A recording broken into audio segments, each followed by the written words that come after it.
امریکی وزارت دفاع نے انکشاف کیا ہے کہ ایران کے خلاف جاری آپریشن ایپک فیوری کے ابتدائی 2 دن تاریخ کے مہنگے ترین ثابت ہوئے ہیں، جن میں $5.6 ارب کا جدید گولہ بارود استعمال کیا گیا ہے۔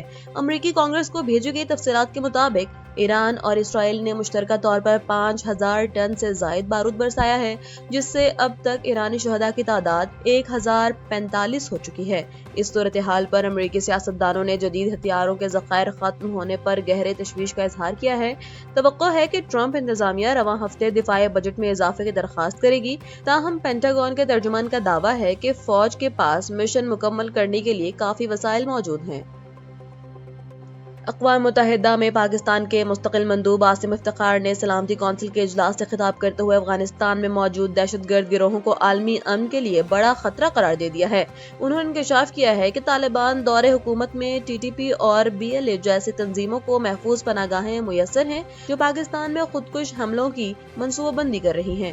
عاصم افتخار نے 26 فروری کو طالبان فورسز کے بلا وجہ حملے کا ذکر کرتے ہوئے کہا کہ پاکستان نے بھرپور جوابی کارروائی کی، جس کے دوران غیر ملکی اسلحہ بھی برآمد ہوا۔ انہوں نے واضح کیا کہ افغان طالبان دوحہ معاہدے کی مسلسل خلاف ورزی کر رہے ہیں اور اس معاہدے پر عمل درآمد ہی خطے میں امن کا واحد راستہ ہے۔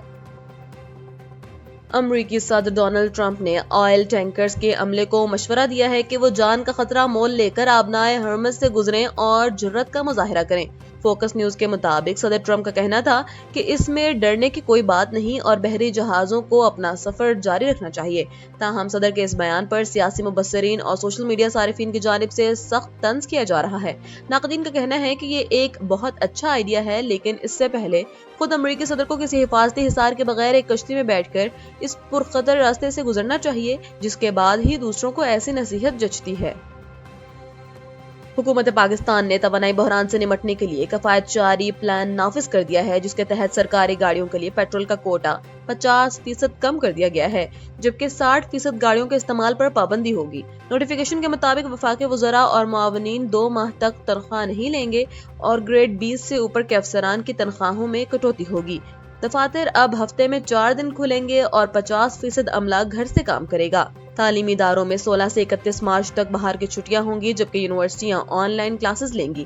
مزید برآں شاہراہوں پر حد رفتار کم کر دی گئی ہے اور شادی کے تقریبات میں مہمانوں کی تعداد 200 تک محدود کرتے ہوئے صرف سنگل ڈش کی اجازت دی گئی ہے۔